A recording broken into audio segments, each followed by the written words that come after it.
Hi guys, Tom Edmund here. Today we are doing the history of Barrow-in-Furness.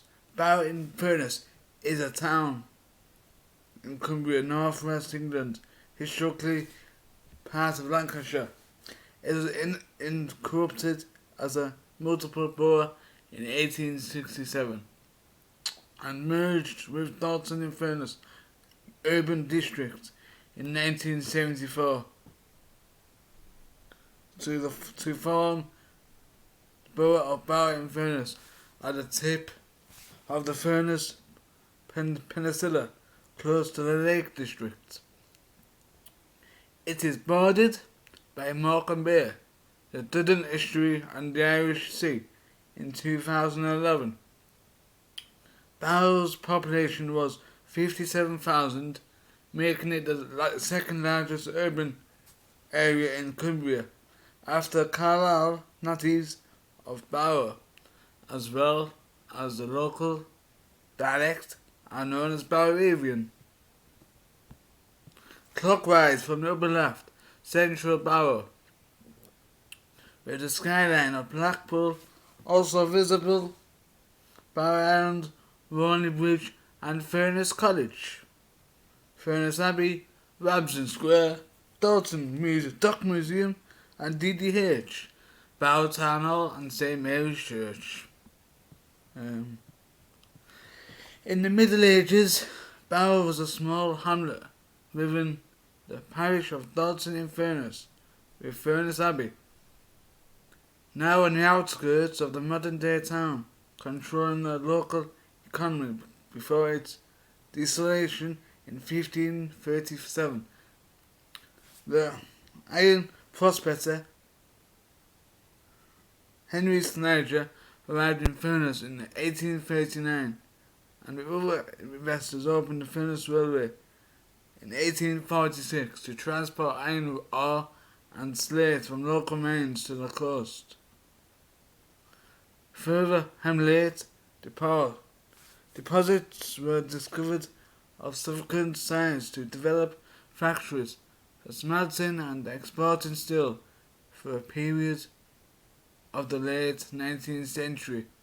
The Barrow Hammerite Steel Company owned steelworks, was the world's largest. Barrow's location and the availability of steel allowed the town to develop into a significant producer of naval vessels, a shift that was accelerated in World War One, and the local yard speculation in submarines, organal iron and steelmaking enterprise closed down after World War Two,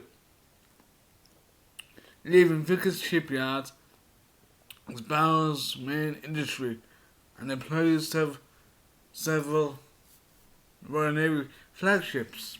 The vast majority of its nuclear submarines, as well as numerous other naval vessels, ocean liners and oil tankers, have been manufactured at the factory.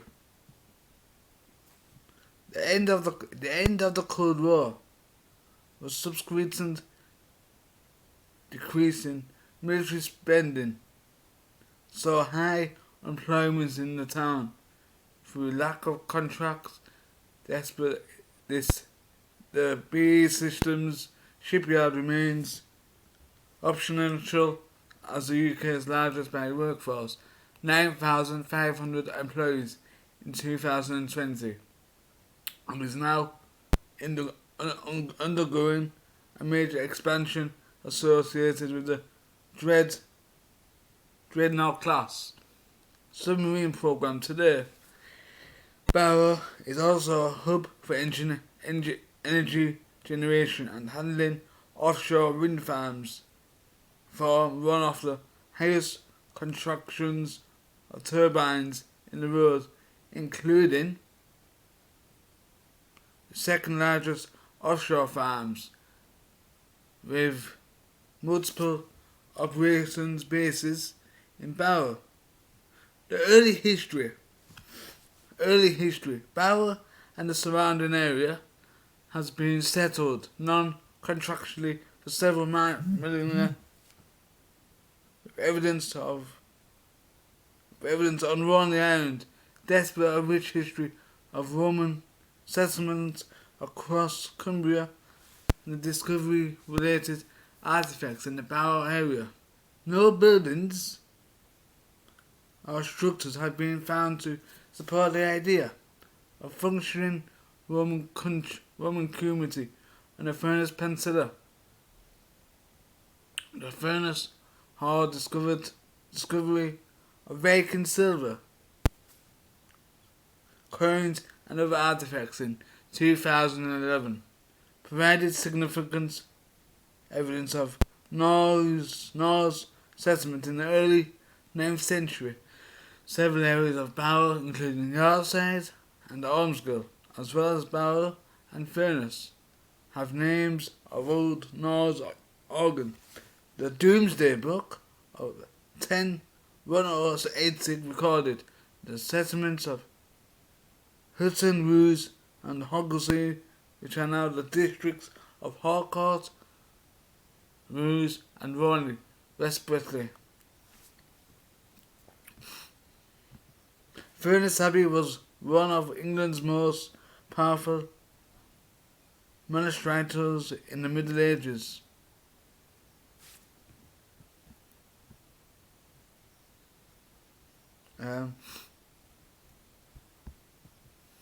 19th century. In 1839, Henry Snyder arrived as a young speculator and dealer in iron, as he discovered large deposits of hamlets. 1850, he and other investors founded the Furness Railway, the first section of which opened in 1846 to transport ore from the slate quarries in Caribbean Furness and hamlet mines in Lindon Furness and Ascombe and Isleff to a deep water harbour near Roe Island. The crucial and difficult link across Morecambe Bay between Ulverston and Carnforth on the main line was promoted as the Ulverston and Lancaster Railway by a group led by John Brogan and opened in 1857. It was promptly purchased by the Furness Railway. The docks built between 1863 and 1881 in the more sheltered channel between the mainland and Barrow Island replaced port at Roe Island. The first dock to open was Devonshire Dock in 1867, and Prime Minister William Howard Gladstone stated his belief that Barrow would become another Liverpool. Increasing quantities of iron ore mined in Furness were then brought into the centre of Barrow to be transported by sea. I'll show you this, guys. If you go there, look at this. That's what the town used to be look like.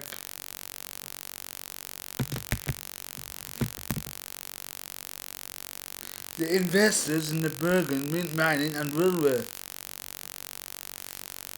industry decided that greater profits could be made by smelting the iron ore and converting the result pig iron into steel and then exporting the finished product.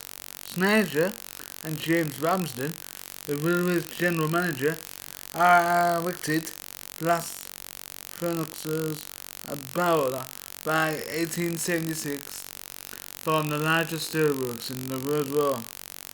Its success was a result of the availability of local iron ore and coal from the Cumberland mines, easy rail and sea transport. The Furness Railway which counted local aristocrats, William Cavendish, 7th Duke of Devonshire, and the Duke of Burleigh, as investors kick-started the revelation on the Peninsula. The railway mined one of the towns where the steelworks produced large quantities of steel. It was used for shipbuilding and diving products, such as wheels, were also exported from the newly built docks. Barrow's population grew rapidly. Population figures for the town itself were not collected until 1871. Few sources suggest that Barrow's population was still as low as 700 in 1851. During the first half of the 19th century, Barrow formed part of the parish of Dalton in Furness, the population of which shows some of Barrow's early growth from the 1850s. Year 1801, population 1,954, and it goes along until 1861 to 9,152. In 1871, Barrow's population was recorded as at 18,584, and in 1881 at 47,259. Less than 40 years after the railway was built, the majority of migrants from elsewhere in Lancashire, all significant numbers settled in Barrow from Ireland and Scotland, which presented 11% and 7% of the local population in the 1890s. By the turn of the 20th century, by the Scottish-born population had increased to form the highest portion anywhere in England. Other notable immigrant groups include the Cornish, whom spent 80% of the centuries in an attempt to diversify Barrow's economy. James Ramsden founded the Barrow and Calder Jute Company in 1870, and the Barrow Jute Works was soon constructed alongside the furness railway line in Hindpole, and the mill employed 2,000 women at its peak and was awarded a gold medal for its produce at the 1878 Paris Explosion Universal. Abbey House was consummated by Vickers and designed by Sir Edwin. By the 1890s, the shipyard was heavily engaged in the construction of warships for the Royal Navy, lots of exports. The Royal Navy's first submarine, Holland 1, was built in 1901, and by 1914, the UK had the most advanced submarine fleet in the world, with 94% of it constructed by Vickers. Vickers was also famous for the construction of airships and airship hangars during the early 20th century. Originally constructed in a large shed at Cavendish Dock. Production later recreated to Barrow Royal Island Airport. HMMA number 1, nickname the Mayfly, is the most notable airship to have been built in Barrow, the first of its kind in the UK. It came to an unlimited end on 24th September 1911. It was wrecked by wind during trials. well-known ships built in Barrow include the Japanese flagship during the 1905 Japanese War, the liner SS Oriana, and the aircraft carriers HMS Invincible, HMS Melbourne. It should also be noted that there was a significant presence of Vickers Armstrong